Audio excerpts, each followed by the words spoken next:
ওকে, fine.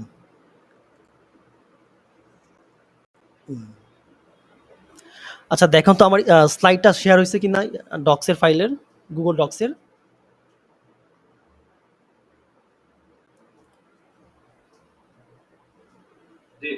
ওকে, জয় ভাই মানে সাথে সাথে রেসপন্স করার চেষ্টা করবেন, মানে আপনারটা যে আমি খুব দ্রুত বুঝতে পারবো যে আপনারা ঠিক জায়গাতে আছেন কিনা বা কানেকশন ঠিক আছে কিনা, যেহেতু এখানে ইন্টারনেট ইস্যু থাকতে পারে বিভিন্ন জায়গাতে। ওকে ফাইন, ঠিক আছে, তো আমি সামনের দিকে আগাই, বিসমিল্লাহ করে, আল্লাহ ভরসা। সো আজকে আমরা যে বিষয়ে আমরা কাজ করব এটা খুব গুরুত্বপূর্ণ। আচ্ছা ফাইন, ওকে ফাইন। সো এখানে দেখেন আমি একটা স্লাইডের মধ্যে আমি লিখে রাখছি আমাদের আজকে কি কি কভার করার ইচ্ছা আছে আমার, মানে আমার কি কি বিষয়ে কভার করার ইচ্ছা আছে আমি একটু বলে দিই। সেটা হলো উইনিং লিস্ট সিলেকশন, যেটা আমাদের অত্যন্ত গুরুত্বপূর্ণ, এবং আপনাদেরকে গত ২ দিন আগে একটা ভিডিও দেওয়া হয়েছে।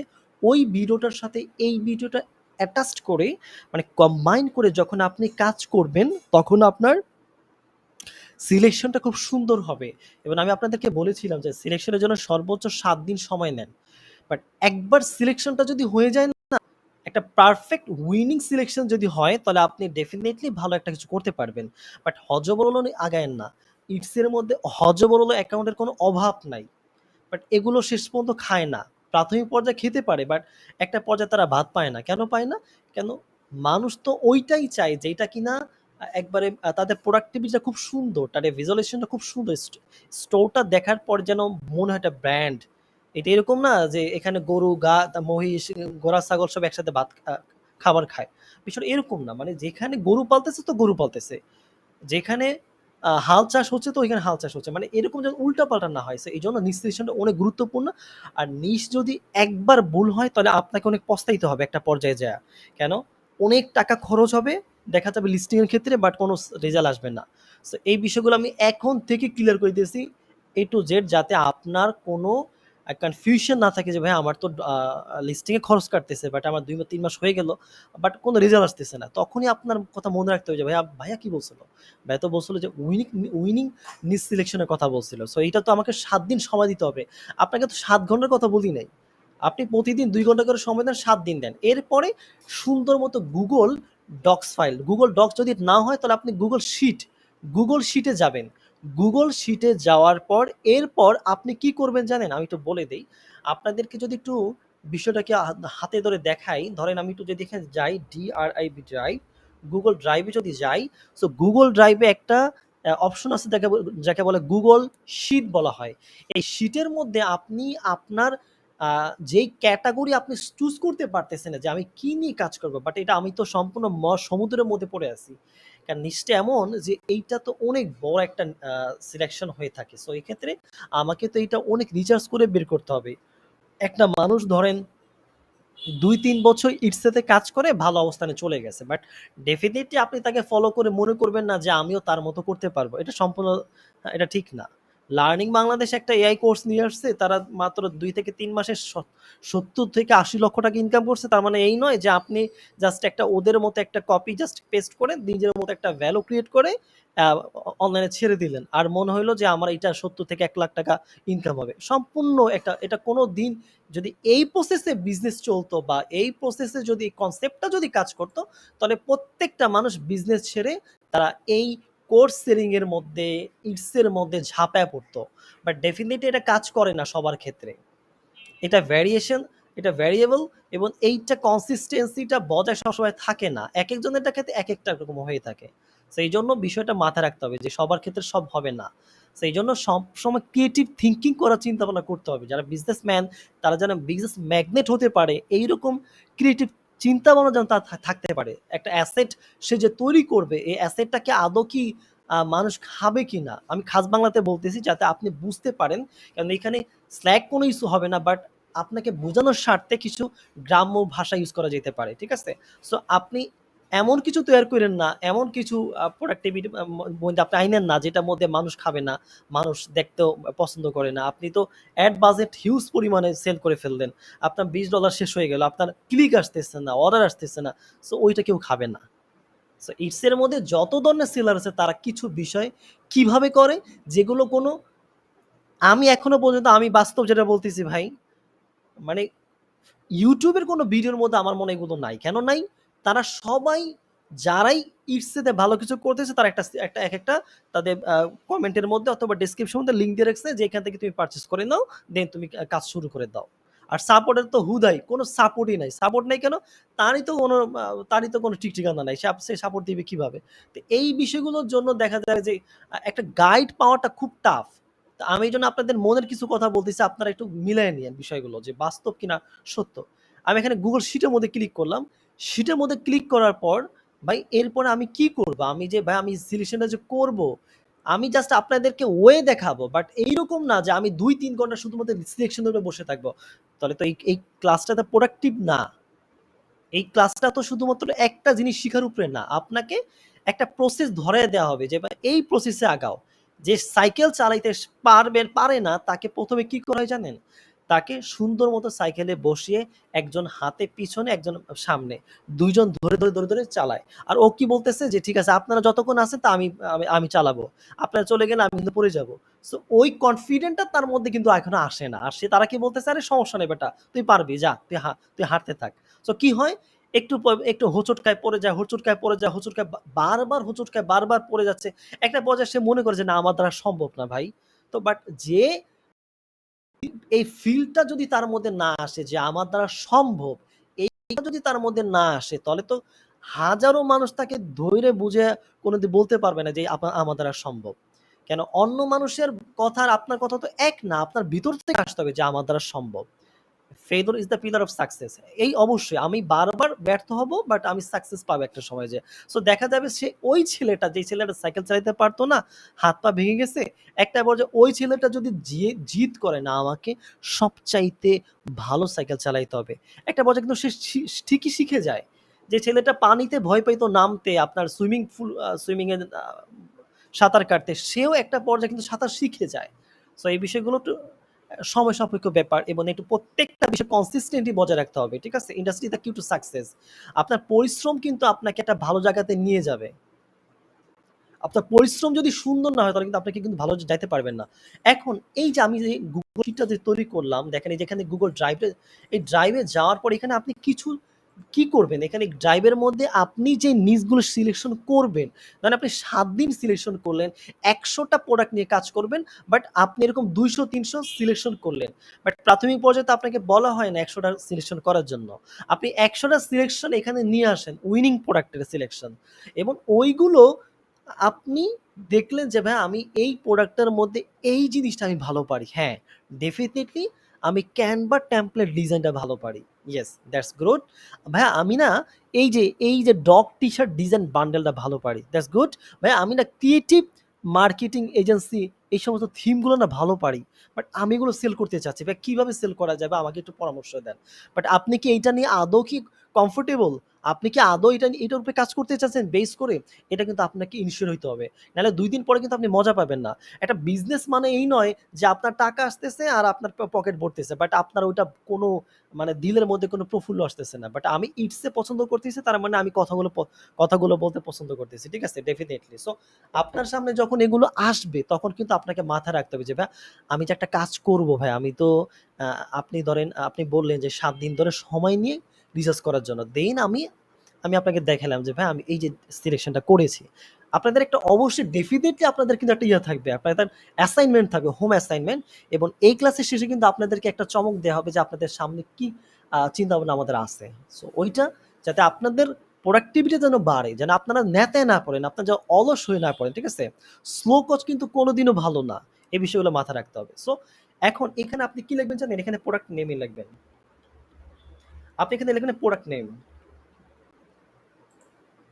ইটসে অনেকে কোর্স করাইতে পারে বাট আমি আমার মতো সম্পূর্ণ, যেহেতু আমার একটা ফ্রেমওয়ার্ক, এটা আমি কখনো কোর্স বলি নাই, আপনাদেরকে মেন্টরিং হিসেবে যতটুকু দরকার আমার থেকে জানা, আমি যতটুকু পারি আপনাদেরকে আমি সাপোর্ট দিচ্ছি। ঠিক আছে? সো অনেক ভুল ভ্রান্তি হইতে পারে, এই জন্য আমি আবারও আপনাদের কাছে আন্তরিকভাবে দুঃখিত হয়ে ক্ষমা চাচ্ছি আগে থেকে। যদি কোনো ভুল ভ্রান্তি হয়ে থাকে ধরিয়ে দিবেন, সমস্যা নেই। কারণ আমি জানি আমার এখান থেকে এখানে হয়তো বা আমার থেকে কেউ ভালো অবস্থায় আছে। তো product name ১ number, product name দেওয়ার পরে এখানে আপনি লিখবেন ভলিউম। এরপর আপনি এখানে লিখবেন কম্পিটিশন। এখন এখানে একটা বিষয় খেয়াল রাখতে হবে যে এখানে এই যে ভলিউমটা কি ভাই, কম্পিটিশনটা কি, ঠিক আছে? এরপর এখানে আপনি একটা কাজ করবেন, এই যে প্রোডাক্ট আমি এখান থেকে আগে এটা সিলেকশন করে নেই। দেন এটাকে আমি সুন্দর মতো সাজাবো। সাজানোর পর দেন এখান থেকে আমি এটাকে এই যে দেন এখান থেকে আমি এটাকে একটু বড় করে দেব, যাতে আমার চোখের সামনে সুন্দর লাগে। আমি এটাকে সবুজ করে দেব। এই কাজগুলো না আপনাকে বারবার করতে হবে না, ঠিক আছে? আপনি যদি একবার বুঝে যান না ভাইয়া, দেন আমার মনে হয় না আপনাদেরকে আর কোনো ঝামেলা হয়তো হবে এগুলো নিয়ে, ঠিক আছে? সো একবার যদি বুঝে যান বিষয়টা যে ভাই আমি কিভাবে কাজটা করব, সো তবে আপনার জন্য সহজ হবে, ঠিক আছে? Product name, volume, competition. আমি বলেছিলাম আপনাদেরকে যে ভাইয়া প্রোডাক্ট নেম, এখানে একটা প্রোডাক্ট নেম আর একটা প্রোডাক্ট কিন্তু একটা নিশের আন্ডারে হয়। আপনি যদি এখানে প্রোডাক্ট নেম, আপনি যদি একটা কাজ করেন যে আমি প্রোডাক্ট নেমটা দেব না, আমি এখানে দেব নিশ দেব। ওকে ফাইন, কোনো সমস্যা নেই। এখন আমি একটা বিষয় আপনাদেরকে ক্লিয়ার করি ভাইয়া। আপনি গত ভিডিওতে বললেন যে ভাইয়া নিশ আর প্রোডাক্ট ২ টা কি আলাদা জিনিস? হ্যাঁ, ডেফিনিটলি ২ টা আলাদা জিনিস। ভাই আমাকে একটু ব্যাখ্যা করেন তো। আমি আপনাদের মনের কথাগুলো বলতেছি, খেয়াল করবেন আপনারা। ভাই আমাকে একটু ব্যাখ্যা করেন তো, বিষয়টা বুঝতেছি না। নিশ কি আর প্রোডাক্ট কি জিনিস? নিশ হলো আপনার এমন এক জিনিস যেটার মাধ্যমে আপনার একটা আপনার স্টোরের মধ্যে প্রোডাক্টগুলো কেমন হবে? আপনি স্টোরে কি ধরনের প্রোডাক্টগুলো আপনি রানিং করবেন? অর্থাৎ একটা বিষয় আমি একটু বলি আপনাদেরকে, রকমারি.com, রকমারি আদৌ এটা কি জিনিস আমি জানি না suppose. So as a newbies হিসেবে আমি এটা জানি না। বাট আমি যখন ওয়েবসাইটের মধ্যে ক্লিক করলাম, আমি দেখলাম যে রকমারি, এটা একটা বই আ সেলিং প্ল্যাটফর্ম। তারপর ই-কমার্স বই book selling platform, e-book selling platform. ও আচ্ছা, আচ্ছা। তার মানে এর আগে আমি জানতাম না যে রকমারি কি রকমারি কি? তো আমাকে তো জিজ্ঞেস করলো, "রকমারি কি তুমি জানো না?" সাপোজ আমি তোকে বললাম যে, "না, সত্যি আমি জানি না।" কি বলো? তো রকমারি কি, তুমি একটু ওয়েবসাইটে ক্লিক করো। ও আচ্ছা, ঠিক আছে। তোমার লিঙ্কটা আমাকে দাও। তো তখন সে দেখলো যে রকমারি তার মানে একটা আ ই-বুক সেলিং প্ল্যাটফর্ম। তার মানে এখানে অন্য কিছু সেল করতেছে না। এখানে কিন্তু কোনো প্রোগ্রাম সেল করতেছে না। এখানে কিন্তু আপনার ডিজিটাল প্রোডাক্ট গুলো সেল করতেছে না। আপনি কিন্তু টুল সেল করতেছেন না। আপনি কোর্স সেল করতেছেন না। কি সেল করতেছে? শুধু বই। কথা খেয়াল রাখতে হবে। কি? শুধু বই। আচ্ছা। তাহলে বই কত ধরনের হতে পারে? ফিকশন হতে পারে, তারপরে লিটারেচার হতে পারে, কিডস ম্যাগাজিন হতে পারে, স্টুডেন্ট ম্যাগাজিন হতে পারে, স্কুল ম্যাগাজিন হতে পারে, বিভিন্ন ধরনের লিটারেচার হতে পারে। সো এই বিভিন্ন সবগুলো মিলে কিন্তু একটা ইবুক একটা ক্যাটাগরি আন্ডারে হয়ে থাকে। তার মানে নিশ কি? ইবুক একটা নিশ। বাট এইটার মধ্যে হাজারো নিশ আছে। হাজারো নিশ। যেটাকে বলে সাব নিশ। আর প্রত্যেকটা সাবনিশ এজন্য করা হয় যাতে আপনি ইন্ডিভিজুয়াল ভাবে কোনো মানুষকে একবারে স্পেসিফিক ভাবে, আমি যদি আরো জোরালো ভাবে বলি, স্ট্রংলি তাকে অ্যাট্রাকশন করা, অ্যাট্রাকটিভ করা, অথবা তাকে মডিফাই করা, অথবা আপনার তাকে আপনার প্রতি আরো আকৃষ্ট করা, যাতে ওই প্রোডাক্টটা শুধু তার জন্যই তৈরি করা হয়েছে সেটা বুঝতে পারে। তার মানে একজন নার্স যখন আসবে, তখন সে, ধরেন একটা নার্স কি করে, সে বিভিন্ন ধরনের সে একটা ইয়াতে কাজ করে, আপনার একটা হসপিটালে কাজ করে এবং নার্স, এবং তাদের সামনে একটা অনুষ্ঠান আছে। তারা একটা তাদের ২ বছরের পূর্তি উপলক্ষে তারা চাচ্ছে যে ব্যাচমেট মিলে সবাই মিলে একটা তারা অ্যানাউন্সমেন্ট, বিভিন্ন ধরনের শ্রীমণি যে অনুষ্ঠানগুলো হয়ে থাকে তারা এগুলো করতে চাচ্ছে ২ বছর উপলক্ষে, ফেয়ারওয়েল যেটা বলা হয়, এরকম কিছু একটা, জাস্ট লাইক। সো তারা কি করতেছে, তারা ইটসেতে আসতেছে। আমি একটু বলি বিষয়টা কিরকম ভাবে দাঁড়ায়। আমি থিওরিটিক্যালও দেখাবো, প্র্যাকটিক্যালও দেখাবো, বাট কনসেপ্টটা একটু ক্লিয়ার হন। আমি যদি আপনাদেরকে সব এখন দেখাইতে পারি, বাট আপনারা বুঝবেন না। আমি চেষ্টা করতেছি আপনাদেরকে বোঝানোর জন্য জিনিসটা, হয়তো বা আপনারা কারো কাছে ভাল লাগবে, কারো কাছে ভাল লাগবে না, ঠিক আছে? আচ্ছা, সো যেটা বলতেছিলাম সেটা হলো যে, তো তখন তারা ইটসের মধ্যে সার্চ করে। ইটসেতে সার্চ করার পর তখন তারা একটা বিষয় খুঁজে বের করে যে আমাদের তো কিছু আ আ এরকমভাবে যেহেতু আমরা নার্স, সো আমাদের নার্স রিলেটেড কিছু ভালো মানের টি-শার্ট দরকার, অথবা অ্যাপ্রন দরকার। সো এগুলো আমরা কোথায় পাবো? তখন তারা কি করে? আমেরিকা বা কানাডা বা ইউএসএ যারাই হোক না কেন, অস্ট্রেলিয়া, তারা ইটসের মধ্যে যায়া ওইখানে সার্চ করে। ঠিক আছে? ওইখানে সার্চ করে যে আ বেস্ট ট্রেন্ডিং ওমেন নার্স, বা অন্য কিছু লিখতে পারে যে ওমেন নার্স ফর কিডস, ঠিক আছে? ওমেন নার্স ফর টিনেজার, ঠিক আছে? অথবা টোল্ডার, হ্যাঁ? অথবা ডক্টর, অথবা সার্ভেন্ট, বিভিন্ন ধরনের কথা তারা লিখতে পারে। সো এগুলো লেখার পর তখন তারা দেখতেছে যে তাদের সাথে স্পেসিফিক ভাবে কোনটা মিলে। একটা বায়ার কিন্তু আপনার জন্য ৫ মিনিট সময় নিবে না।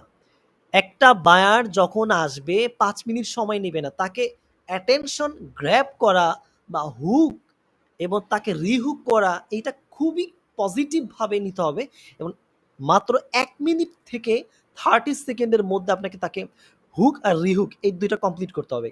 কথা খেয়াল করবেন। এগুলো আমরা আস্তে, আস্তে আমরা দেখব। সবকিছু আমরা দেখব। বাট এগুলো আমরা কিভাবে দেখাইতেছে বিষয়টা। তো তখন ওই নার্স কি করে? তখন তারা চিন্তা করে যে আচ্ছা ঠিক আছে আমি এই প্রোডাক্টটা দেখি তো। ইটস এ কিন্তু অনেক প্রোডাক্ট আপনাকে সাজেশন দিবে। হাজার, হাজার প্রোডাক্ট, লক্ষ, লক্ষ বর্তমানে কোটি প্রোডাক্ট তারা ছাড়াই গেছে। তাই এত প্রোডাক্ট তাদের ওই স্টোরে আছে যেটা মানে এমন বড় ওয়েবসাইট এবং যার ইনকাম মানে এত ইনকাম যেটা মানে ক্যালকুলেশন মনে ধরবে কিনা আমি জানি না। মানে ওদের ইনকাম এত পরিমাণ বর্তমানে যাতে অ্যামাজন, ওয়ালমার্ট এগুলোর পরে ইটস এ বর্তমানে অবস্থান। সো তখন তারা কি করে মাত্র 30 সেকেন্ডের মধ্যে তারা চেক আউটের মধ্যে ক্লিক করে। Check out. ওকে ফাইন সব ঠিক আছে। ওকে রিভিউটা দেখি। আগে তারা দেখবে টাইটেল, দেন ডিজাইন, দেন তারা দেখবে যে রিভিউটা কিরকম। Okay fine review fine. Okay মাত্র কয় সেকেন্ডে 30 সেকেন্ডের মধ্যে তাকে হুক করতে হবে। যদি সে নিচেরটা দেখে যে আমার চাইতে বেটার তখন আপনারটা বাদ।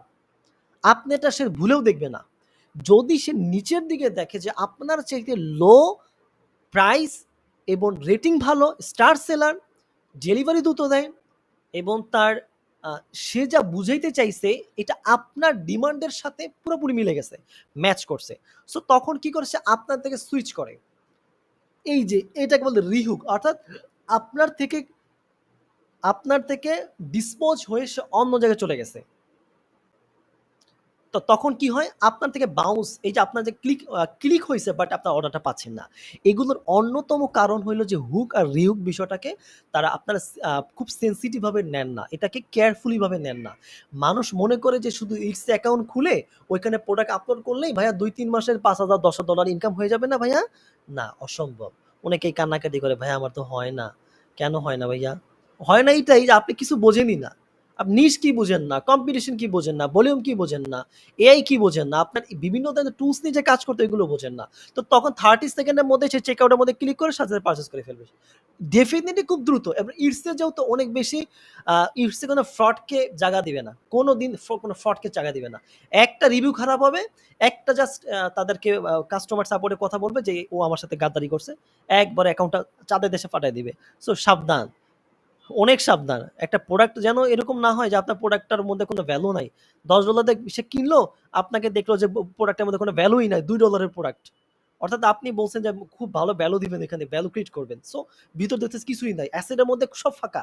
সব লো কোয়ালিটি। তো তখন সে যদি একটা 1 স্টার ফিডব্যাকটা দেয়, তখন আপনার স্টোরটা একবার চাঁদের দেশে চলে যাবে। হ্যাঁ, ওইটা রানিং থাকবে বাট এটা আর অর্ডার পাবে না। ২-৩ মাসের কোনো অর্ডার পাবে না। ওই যে একটা খারাপ রিভিউর কারণে এজন্য ভাইয়া খুব সাবধান। একটা প্রোডাক্ট যেটা হ্যান-ত্যান কোনো প্রোডাক্ট নিয়ে কাজ করলে হবে না। ওকে? এইজন্যই বললাম যে নিশ সিলেকশনটা কি? এটা বুঝাইতে পারলাম। আর নিশ যখন আপনি কাজ করবেন হাজারো নিশ এর প্রত্যেকটা নিশ যখন সাব নিশ হয়, ওই নিশগুলাকে একেকটা ধরে, ধরে কি হয়? যেমন আমি যে আপনাদের বলছিলাম ফিকশন, তারপরে বললাম কি আমি বললাম যে আপনার লিটারেচার, তারপরে আপনি বললাম যে পোয়েম, তারপরে বিভিন্ন ধরনের কবিতা হইতে পারে, সাহিত্যিক হতে পারে। এই যে এই প্রত্যেকটা ক্যাটেগরি, এই প্রত্যেকটা ক্যাটেগরি কিন্তু একেকটা প্রোডাক্ট হয়ে থাকে। ঠিক আছে? সো ওই প্রোডাক্টটা কিন্তু তখন আপনি কিন্তু নিশের আন্ডারে ফালাইতে পারবেন। তার মানে আপনার ওয়েবসাইট, আপনার স্টোর একটা নিশ যেমন আমার নিশটা হলো ক্যানভা টেমপ্লেট সেল করা।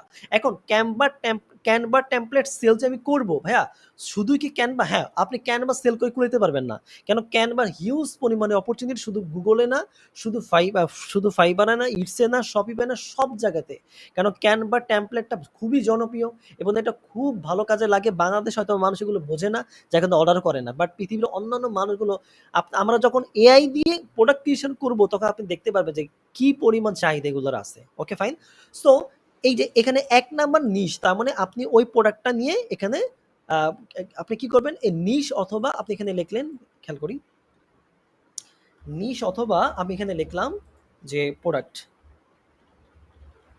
আমি নিশ অথবা প্রোডাক্ট লিখলাম। এরপরে কি ভলিউম? ভলিউমটাকে আমি একটু বলি। ভলিউম হলো আপনার প্রতি মাসে কি পরিমাণ সার্চ হয়। এই কিওয়ার্ডটা দিয়ে কি পরিমাণ সার্চ হয়। মনে রাখবেন প্রোডাক্টটা কিন্তু কিওয়ার্ড। প্রোডাক্টটা কিন্তু একটা কিওয়ার্ড। ডেফিনিটলি একটা কিওয়ার্ড। সো নিশ কি একটা কিওয়ার্ড। প্রত্যেকটা প্রোডাক্টের মধ্যে একটা ইন্ডিভিজুয়াল কিওয়ার্ড থাকে যেইটা দিয়ে কিন্তু সার্চ করা হয়। বাট প্রোডাক্ট মানেই নয় যে আপনি জাস্ট ওইখানে একটা ফিজিক্যাল প্রোডাক্ট আপলোড করে দিবেন, বিষয়টা এরকম না। একটা জাস্ট টাইটেল যেটার মধ্যে ট্যাগ আছে, কিছু কিওয়ার্ড আছে, জাস্ট ওইটাকে বেস করে গুগল আপনার ইটসেতে সার্চ করা হয়, গুগলে সার্চ করা, শপিফাইতে সার্চ করা, দেন ওই রকম ওই প্রোডাক্টের টাইটেল অনুযায়ী আপনার প্রোডাক্টটা তখন শো করবে। দ্যাটস কল নিশ অথবা প্রোডাক্ট। সো যখন আপনি বুঝতে পারলেন যে প্রোডাক্টটা একটা টাইটেল, একটা কিওয়ার্ড এবং কিছু ট্যাগের সমন্বয়ে গঠিত, তখন আপনি বুঝতে পারবেন যে ভাই হ্যাঁ, তাহলে আমি বুঝতে পারছি।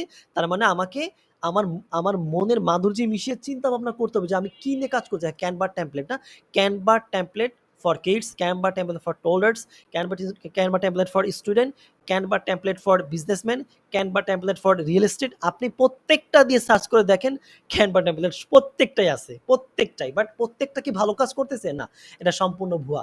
একটা সবগুলো যে ভালো কাজ করবে তা না। এইটাই সিলেকশন করতে হবে।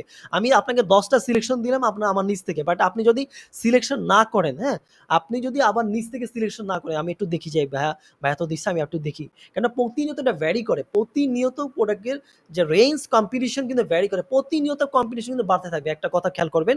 আর ভলিউম বায়ার যত বাড়বে, আপনার একটা বিষয় হলো, একটা একটা ওয়েবসাইটের মধ্যে যত ভিজিটর বাড়বে, ওইটার মধ্যে কিন্তু আপনার দেখা যাবে যে সিংহভাগ থাকে কিন্তু আপনার বায়ার থাকে। আর মোর দেন 50% অর লেস দেন 50% আপনার থাকে শুধু আপনার সেলার থাকে, ঠিক আছে? সো সেলার কিন্তু সারাদিন বাড়ে না, বাট বায়ার কিন্তু প্রতিনিয়ত বাড়ে। সো এটা একটা পজিটিভ দিক যে না, ঠিক আছে, তো আমার যদি একটা ভালো একটা নিশ আমি সিলেকশন করতে পারি, যেটা কম্পিটিশন খুবই লো, যেটা কম্পিটিশন কত খুবই লো, বাট ভলিউমটা ভালো, তাহলে আমি ওই প্রোডাক্ট নিয়ে কাজ করব। ফাইন, চলো। তো এখন চলেন আমরা একটু দেখি আমরা কি কি প্রোডাক্ট নিয়ে কাজ করব। এখন এই যে দেখেন, আমি যদি এখানে আসি, আমরা একটু দেখতে পারবো যে আমরা কিছু কিওয়ার্ড টুলস এর কথা বলবো। আমরা এখানে কিছু কিওয়ার্ড টুলস এর কথা বলছি। জাস্ট এ মিনিট, আমাদের রেকর্ডটা হচ্ছে কিনা সব দেখি একটু। হ্যাঁ, রেকর্ড। আচ্ছা জয় ভাই, আমাদের কথা কি এখনো স্পষ্ট শোনা যাচ্ছে কিনা? হ্যাঁ, ক্লিয়ার আছে, শুনতে পাচ্ছি। এই পর্যন্ত কি কনসেপ্টটা ক্লিয়ার? তাহলে আমরা সামনে আগাচ্ছি।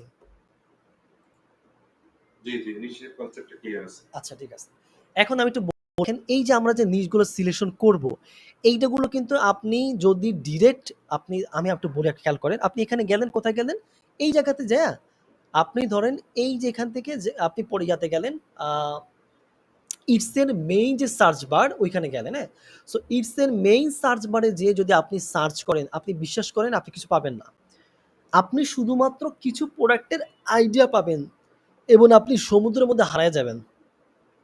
আপনি কিছু প্রোডাক্টের আইডিয়া পাবেন এবং সমুদ্রের মধ্যে হারায় যাবেন। বাট ওই সমুদ্র থেকে বের হওয়া কিন্তু আপনাকে অনেক টাফ। সো এইজন্য আমাদের কি ইউজ করতে হয়, এবং যারা বড় ইটসের সেলার তারা যেগুলো ইউজ করে, যে সমস্ত টুলসগুলো ইউজ করে তাদের উইনিং প্রোডাক্টগুলো বের করার জন্য, সো আমরা ওইগুলো আমরা দেখাবো। তাহলে আপনি নিজে আগামী ক্লাসের আগ পর্যন্ত তখন আপনাদের কি থাকবে, যে আপনি আপনার মতো, যাতে আপনি প্রত্যেকেই আপনারা অনেক বেশি কনসিয়াস এবং অনেক বেশি কেয়ারফুল, এবং আপনারা প্রত্যেকে কিন্তু রেসপন্সিবল। সো এই জন্য বিষয়গুলো খেয়াল রাখতে হবে, যে যখন এখন আমি জাস্ট আপনাদেরকে দেখাবো যে কিভাবে করবেন, এইটার উপরে বেস করে আপনার হোম অ্যাসাইনমেন্টটা করবেন। আচ্ছা ফাইন। সো এখানে একটু আসুক। আসার পর এখান থেকে দেখেন আমি কি লিখলাম, ডিজিটাল প্রোডাক্ট বান্ডেল। আচ্ছা, ডিজিটাল প্রোডাক্ট বান্ডেল লেখার পর দেখেন এখানে আমার কাছে কিন্তু অনেক ধরনের প্রোডাক্ট কিন্তু শো করতেছে। বাট এই সমস্ত প্রোডাক্টগুলো কি আমার কি চুজ করা উচিত, এগুলো খেয়াল রাখতে হবে। এখন এখানে দেখেন, আমি যদি এখানে মোস্ট রিলেভেন্টে যাই, যাওয়ার পর মানে হলো ডিজিটাল প্রোডাক্টের সাথে যতগুলো প্রোডাক্টের মধ্যে এই কিওয়ার্ডটা আছে, যতগুলো প্রোডাক্টের ডেসক্রিপশনের মধ্যে এই কিওয়ার্ডটা আছে, যতগুলো প্রোডাক্টের আপনার ট্যাগের মধ্যে এগুলো আছে, এই কিওয়ার্ডটা সেগুলো শুধু শো করবে। ওকে, অন্যগুলো শো করবে না। আবার অনেকগুলো মোস্ট রিলেভেন্ট কাছাকাছি শো করবে। এখান থেকে আপনি দেখতে পারবেন যে এখানে নিউয়েস্ট কারা, এবং নিউয়েস্ট বলতে এই সমস্ত প্রোডাক্টগুলো সম্প্রতি আপনার এখানে আসছে, এবং যারা ভালো একটা অবস্থানে আছে, এবং যারা আপনার ভালো একটা সেল পাচ্ছে, এদেরকে নিয়ে কাজ করতে হবে। এখন একটা বিষয় খেয়াল করবেন, এখানে দেখেন, এই যেখানে ad by its a seller, ad by its a seller, ad by its a seller, ad by its a seller, আপনি যেই সমস্ত প্রোডাক্টগুলো দেখবেন যে 1000 উপরে রিভিউ, মনে করবেন এগুলো 2-3 বছর আগের কথাগুলো খেয়াল করবেন। 619 এটা 2-3 বছরের আগের। 310 2-3 বছর আগের। বাট এই যে 20টা দেখতেছেন এইটা একবারে সম্প্রতি। এই যে 20টা রিভিউ দেখতেছেন এইটা একবারে সম্প্রতি এই প্রোডাক্টটা নিয়ে কাজ করা হচ্ছে। সো এখান থেকে আপনি যদি ক্লিক করেন অথবা আপনি যদি আরেকটু নিচের দিকে যান ভাইয়া, আপনি যদি আরেকটু নিচের দিকে যান তাহলে আপনি দেখতে পারবেন, আমরা যদি আরেকটু নিচের দিকে যাই তাহলে আমরা দেখতে পারবো এখান থেকে সবকিছু। দেখেন এখানে প্রত্যেকটা কিন্তু ad by its a seller, ad by its a seller, ad by its a seller. তার মানে তারা কি করতেছে? তারা জানে, এই প্রত্যেকটা সেলার কিন্তু জানে। দেখেন 1500 প্লাস ল্যান্ডিং পেজ টেমপ্লেট এখানে রেডিমেড মাত্র কয় ডলারের? 8.6, মানে অলমোস্ট প্রায় $6 এটা সেল করতেছে তারা। এবং নিচের দিকে যদি আমি একটু দেখি, তার মানে ডিজিটাল প্রোডাক্ট বান্ডেল যখন বলা হয় তখন কিন্তু এইটার প্রচুর চাহিদা থাকে। কেন ডিজিটাল প্রোডাক্ট বান্ডেলের মধ্যে স্পেসিফিকভাবে কিছু বলা থাকে না যে আদৌ কি আছে ভিতরে। বাট এইটার মধ্যে কম্বাইন থাকে, কম্বো প্যাক থাকে, বিভিন্ন ধরনের অ্যাসেট থাকে। ক্যানভা টেমপ্লেট থাকতে পারে, তারপরে গ্রাফিক ডিজাইনের টেমপ্লেট থাকতে পারে, ভিডিও টেমপ্লেট থাকতে পারে, রিলস টেমপ্লেট থাকতে পারে, শর্টস টেমপ্লেট থাকতে পারে, ইনফোগ্রাফিক্স থাকতে পারে। এটা বলতে গেলে শেষ হবে না। সো এতগুলো যখন একটা বান্ডেল করা তৈরি করা হয় তখন তাকে বলে ডিজিটাল প্রোডাক্ট বান্ডেল।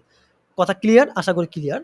এরপর একটু বিষয় খেয়াল করবেন এখানে, তখন আপনি কি করবেন যে ভাইয়া, আপনি দেখলেন যে যেই প্রোডাক্টটা, এগুলো প্রত্যেকটা প্রোডাক্ট কিন্তু নিউ, আমি কিন্তু নিউ দেখতেছি। বাট সমস্যা কোথায়? সমস্যা হলো এক জায়গাতে খেয়াল করবেন, এই যে প্রোডাক্টগুলোর যে রিভিউ 609, 310, তারপরে 1.2K, এই সমস্ত প্রোডাক্টগুলো একটা প্রবলেম হইলো যে এই প্রোডাক্টগুলো অ্যাডের মাধ্যমে এখানে আসছে। তার মানে এগুলো কিন্তু আপনার অর্গানিক না। সো এগুলো নিয়ে কিন্তু খুব ভালো কাজ করা যাবে না। বাট আপনি একটা বিষয় খেয়াল করেন, এখানে দেখেন কোনো অ্যাড নাই, এখানে দেখেন কোনো অ্যাড নাই, এখানে দেখেন কোনো অ্যাড নাই, এখানে কোনো অ্যাড নাই। সো যেখানে কোনো অ্যাড নাই আপনি ওই প্রোডাক্টটার উপরে ক্লিক করবেন। ক্লিক করলে আপনি বুঝতে পারবেন যে ওই প্রোডাক্টটা কেন অ্যাড নাই এবং কি কারণে ওটা অর্গানিকভাবে প্রথম পেজে শো করছে। অর্থাৎ ডিজিটাল প্রোডাক্ট বান্ডেল লেখা সার্চ করার পরে বায়ার দেখতেছে এখানে অনেকগুলো পজিশন মোস্ট রিলেভেন্ট, তার মানে মোস্ট রিলেভেন্ট বলতে তার সাথে অ্যাকুরেট হতেও পারে, নাও পারে।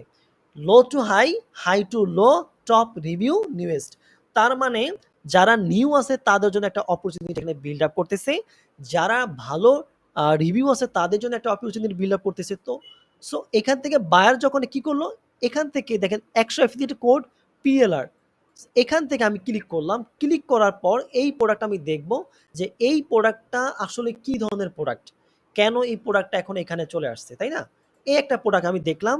দেখার পর আমি আরো কিছু প্রোডাক্ট দেবো যে এই দেখেন এখান থেকে এ কিন্তু কোনো অ্যাড রান করে না। ইরিটেবল ক্যান্ডেল লেভেল বান্ডেল, এগুলো সব। আপনার কি একটু ল্যাগ করছে ভিডিওতে? ও, জাস্ট এ মিনিট।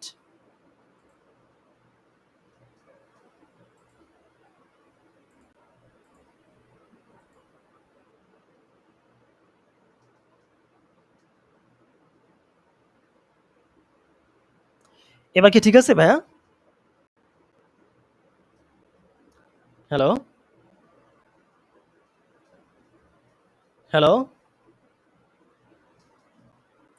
ঠিক আছে ভাই। ওকে ফাইন, ঠিক আছে। আচ্ছা, জয় ভাই একটা কাজ, জয় ভাই আছেন?